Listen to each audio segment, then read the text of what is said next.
ലോക്സഭാ തെരഞ്ഞെടുപ്പിൽ പ്രചരണം അതിൻ്റെ അവസാന ഘട്ടത്തിലേക്ക് പോകുമ്പോൾ ഇന്ന് വയനാട് പാർലമെന്റ് മണ്ഡലത്തിൽ നിന്നുള്ള നിലമ്പൂർ MLA PV അൻവർ, ഇടതുപക്ഷത്തിൻ്റെ സ്വതന്ത്ര MLA PV അൻവർ ഒരു വിവാദ പ്രസംഗം നടത്തി.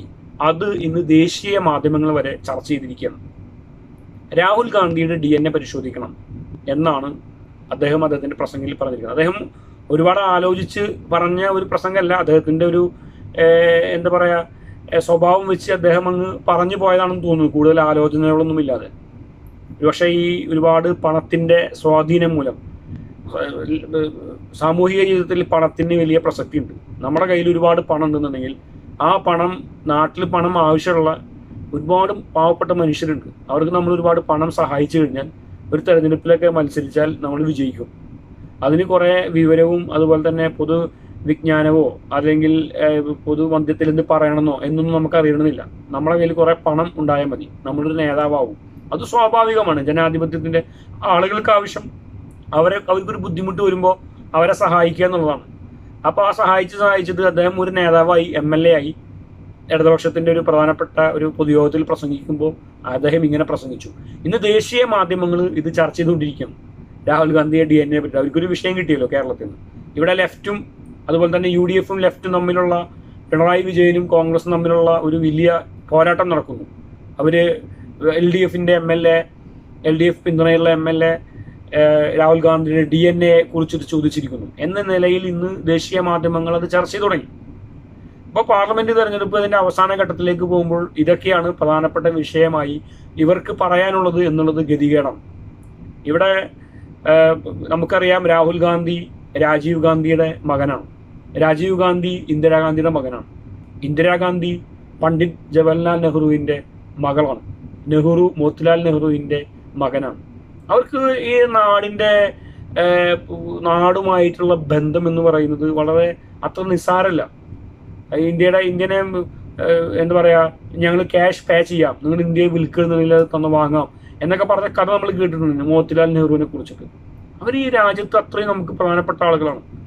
അങ്ങനത്തെ രാജ്യത്തിൻ്റെ ആദ്യത്തെ പ്രധാനമന്ത്രിയായിട്ടുള്ള നെഹ്റു, അവരുടെ മകൾ ഇന്ദിരാഗാന്ധി വെടിയേറ്റാണ് മരണപ്പെട്ടത്. രാജീവ് ഗാന്ധി ബോംബ് സ്ഫോടനത്തിലാണ് മരണപ്പെട്ടത്. അതിന് ഈ നാടിന് വേണ്ടിയിട്ട് ത്യാഗം ചെയ്ത, പ്രധാനമന്ത്രി ആയതും അവർ ഈ രാജ്യത്തിനോട് ത്യാഗം ചെയ്ത ആളുകളും കൂടിയാണ്. അത്രയും ആളുകളുടെ കുടുംബം അവർ പൊതുരംഗത്ത് പ്രവർത്തിക്കുന്നു. അവരെ കൊണ്ട് കഴിയുന്നത് പോലെ അവർ പ്രചരണ പരിപാടിയിൽ പങ്കെടുക്കുന്നു, അവർ സംസാരിക്കുന്ന ഈ രാജ്യത്തെ ജനങ്ങൾക്ക് വേണ്ടിയിട്ടാണ്, മതന്യൂനപക്ഷങ്ങൾക്ക് ഉൾപ്പെടെ. ഇവിടുത്തെ എല്ലാവിധ സമൂഹത്തെ എല്ലാവരെയും ഒരുമിച്ച് കൊണ്ടുപോകണം എന്ന് പറഞ്ഞുകൊണ്ടാണ് അവർ പ്രശ്നം. അത് തെറ്റായ കാര്യങ്ങളൊന്നും അവർ പറയാറില്ല.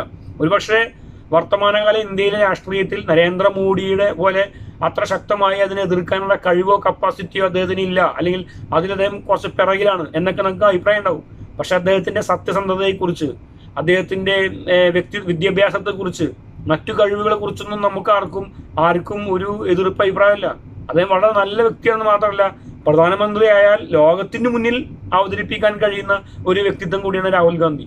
അപ്പം അങ്ങനെയുള്ള ഒരാളെ ഒരു വിദ്യാഭ്യാസമുള്ള ഒരു സംസ്ഥാനത്ത് പ്രബുദ്ധ മലയാളികളായിട്ടുള്ള നോർത്ത് ഇന്ത്യയിൽ അവരൊക്കെ നമ്മൾ 20 സീറ്റ് UDF-ന് കിട്ടുമ്പോഴും അല്ലെങ്കിൽ BJP-യെ ഇവിടെ ഒരു സീറ്റിൽ പോലും വിജയിപ്പിക്കില്ല എന്ന് പ്രഖ്യാപിക്കുമ്പോഴും കേരളത്തെ അവർ കാണുന്നത് വിദ്യാഭ്യാസവും വിവരമൊക്കെ ഉള്ള ആളുകളാണ്, അതുകൊണ്ട് BJP ജയിപ്പിക്കുന്നില്ലെന്നാണ് അവർ കരുതുന്നത്.